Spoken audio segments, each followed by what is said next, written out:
Okay, welcome to another video. In this video, we are going to be going through the weekly macro themes report once again. And this report is the one that we sent to clients, and this one came out a few weeks ago. So the point of this video is to show you, first of all, what the report looks like, to add a little bit of context and commentary into one of the topics in the report, and also just to introduce you to myself as well. And I'm Callum Thomas, Head of Research at Top Down Charts, also the founder. So the one that we're going to be looking at today is the CANZ Economies. It's the term that I've coined, and it refers to Canada, Australia, and New Zealand. Now, the reason why I wanted to look at these, and the reason why I think that there's some very important similarities between them, really comes back to this chart. So it was actually from the previous section there, is saying overvalued. And we've got here Australia, Canada, New Zealand, again the CANZ, CANZ Economies. And these lines here are the OECD price to rent and price to income ratios. And these are standardized to be compared to their long-term average. So if they're at their long-term average, it's about here at 100. You can see there that there's clear overvaluation going on here, like significant overvaluation, trading, almost twice their long-term average valuations. And you can see, which I found was quite interesting, how this overvaluation is very apparent across each of these three economies. And this is not the only thing that they share.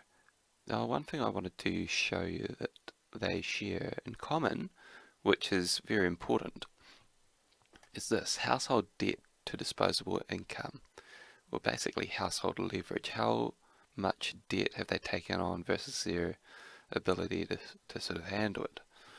Now, this, I will state up front that this is only one dimension of it, because debt versus income, that really sort of comes down to your serviceability. The greater the level of the debt is in relation to your income, the harder it is to get on top of it. Of course, the other side of the equation is how much debt you have in relation to your assets, and obviously the assets have gone up with the housing booms or the housing bubbles that have gone on there. Nevertheless, this is a very important chart to note. America came into trouble prior to the financial crisis. I mean, the whole reason you had the financial crisis was America's housing bubble bursting, and this debt build-up that they had, very significant debt build-up they had there, coming unstuck. So, now looking at these three economies, their gearing, their leverage, their debt is much higher than what the US was, prior to the crisis. So it shows you that, not only do you have overvalued markets, you have this financial vulnerability there in the background. So really, if you come back to the bottom line for this one, it says this: the CANZ economies are an example of a pocket of overvaluation in global property markets, and with rising leverage are vulnerable. Now, it's all well and good to say that, leverage is high. You could say that leverage is high prior to the crisis. Had some deleveraging in New Zealand, but not so much in the other two economies. And, you could have said that it was high from then, even from an earlier point, all the way into now. And going back to that property market valuation chart, you could have said that valuations are high, from the early 2000s, and continue to say that all along as they get even more and more extreme. And they could even get more extreme from here, in which case, the higher it climbs, the harder it falls. But the point that I wanted to make on this line of this sort of tangent that I'm going on here is that, vulnerability, overvaluation, a potential crisis, a potential problem is one thing. When it actually happens, or getting a little bit of a handle on the timing of it is another thing. So what I've attempted to do here over the next couple of pages is to look at some of the things that might catalyze it. And so we'll go through these potential catalysts or sort of early warning or leading or coincident indicators. And then I'll finish up with some thoughts on, you know, the potential for contagion, because, grouping them together, the CANZ economies, it's almost like the pigs economies and the Eurozone debt crisis. They shared a common vulnerability and you ended up with contagion. So anyway, property prices, this is probably one of the key, sort of as close to real-time metrics as you can get. You can see there that Canada is just broken away to the upside, very rapid gains there, and that in and of itself can be an early warning sign. If it's going up too fast, way too fast, then that can unwind as equally as fast. And but really though, what you're looking for in this one is when it starts to roll over, which it has done in New Zealand. Now, New Zealand is a little bit of a special case because they've recently implemented a slew of macroprudential tightening measures which have really taken the wind out of the market. Now, there is a risk to that, of course, because if you tighten things too much, too quickly, when you've got an overvalued market, that can be just what it needs to burst the bubble. But this is one, if there's anyone to watch on an ongoing basis, it's what's going on in prices. So that's probably the purest view for the property markets in those economies.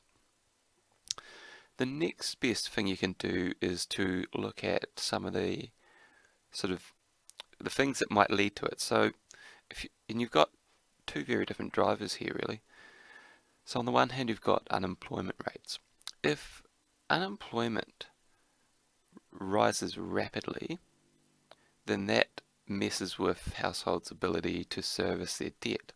And, if you have people losing their jobs or, certainly not seeing very good wage increases in that kind of scenario, that will tend to put pressure on to homeowners, and it will not only put the pressure on people who already own homes, but it'll reduce the buying power of new buyers, and that will take the wind out of the market and tip it over if it comes at the wrong point. And the other way is through the actual servicing costs, and this is driven largely by interest rates. Now, the mortgage market rate is a different thing from the official monetary policy rate, but will ultimately tend to find its lead from this one. So if you see a series of rate hikes, and we haven't seen that yet, there have been some sort of out of cycle hikes by the actual banks in Australia, and that's a sort of and the same thing in New Zealand too, actually, for that matter. One side effect of, or one way that macroprudential policy works, if you increase capital ratio requirements, if you, put restrictions on the amount of low or high LVR lending that you can do, so, limiting the amount of loans where people are borrowing a huge amount relative to the value of the house, then, the banks will naturally kind of actually reflect that in their mortgage pricing, and we have actually seen that. So whether it's macroprudential policy or monetary policy, if you get a tightening from that, that'll tend to increase borrowing costs, and borrowing costs are really a key variable for property markets. You increase borrowing costs, that makes life harder for existing owners and means that new buyers, potential buyers can borrow less. It reduces their purchasing power, and if it goes up, if rates go up too fast and you've got a lot of people sitting in floating debt, then that can put them under stress as well. The other way that higher interest rates can come through is from offshore. So probably all of these markets are really vulnerable to whatever's happening in primarily the US bond market, but also the European bond market. Lately Europe's bond market's really been in the driving seat, particularly with what's going on with the European Central Bank there, looking to eventually exit their quantitative easing program. So, that's another, really two key ways that these variables can impact on the housing market at the moment. As I mentioned, there's nothing really going on that would cause concern yet. Canada has put another rate hike through, so that'll start to add up. And then the last two here. So I've got terms and trade in there. The reason I got terms of trade in there is because each of these three economies are actually quite sensitive to what's going on in commodity markets. A little bit different for each individual country. So New Zealand has more sensitivity to agricultural commodities like milk price. Australia tends to be a little bit more on the industrial metals. So iron ore price is a key one, and Canada a little bit more sensitive to the oil price. You can sort of see that Canada's terms of trade looks a little bit more like the oil price. So, if you see a massive drop off in the terms of trade, that's the kind of thing that will stress those economies. Now, you might say, well, why didn't you see a bit of stress coming on when you saw this big drop in terms of trade here?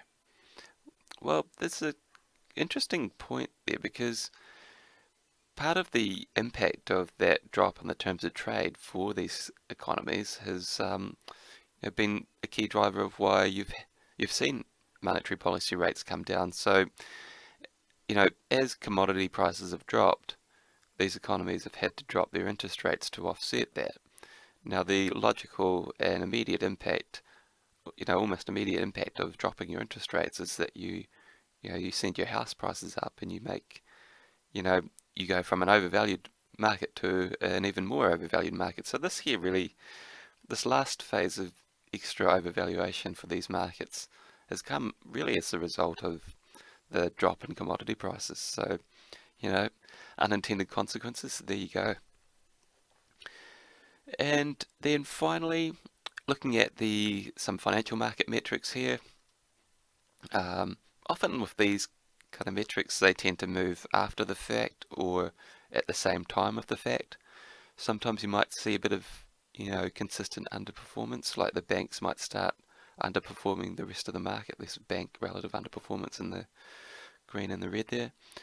And the blue line there is FX option implied volatility for all three of them. If you start to see option implied volatility consistently trending up, maybe that reflects people starting to actually pull their horns in on these economies already. But most likely what you'll see here is the moment one or all of these economies come under stress, this option implied volatility is going to spike, and bank relative performance is going to be not good, because banks are pretty much at the pointy end of these kind of trends, and the other one that's at the pointy end is the currency itself. So that would be probably the key ways to play that. The equity markets as well. New Zealand is one that probably stands out a little bit more on the equity front, because their stock market is extremely overvalued relative to history at the moment, whereas sort of Australia, Canada are more in line with historical valuations. So just to wrap up, the last point that I'll touch on is the contagion aspect. So when I talk about these economies as a group, I mean they're geographically, except for Australia and New Zealand, quite far apart. They do share quite a lot. They're culturally quite similar. They've all got dollar as their currency, Canadian dollar, Australian dollar, New Zealand dollar. But really the key similarities are what's been going on with their monetary policy. Rates have been dropping down to record lows. Unemployment, labour markets have been, for the most part, fairly strong. and just increasing leverage and overvaluation of their property markets. So what's the prospects for contagion? I would say for New Zealand and Australia, very strong. If either New Zealand or Australia comes into trouble, their housing market goes into a downturn, I would say that there's a pretty good chance of contagion between those. If Canada ran into trouble, I'd say there'd be a reasonable chance that Australia would be painted under the same brush because there's a lot of similarities there. But the thing that's probably going to drive it is going to mean that rather than contagion as such, it's probably going to be more of a simultaneous crisis. So on the interest rate side, a surge in interest rates is probably more likely going to come from global bond yields spiking and that increasing bank funding costs and that getting pushed through to the borrowers. So that's one way. The other way would be China, because all three share a pretty high sensitivity dependency on China. So China comes under trouble, then these guys are going to suffer, and probably suffer disproportionately, given the overvaluation of their property markets and the debt levels that they've built up. So the CANZ Economies, one to keep on your radar, and here's the variables that you need to be staying on top of for these ones. So look, I'll wrap it up there.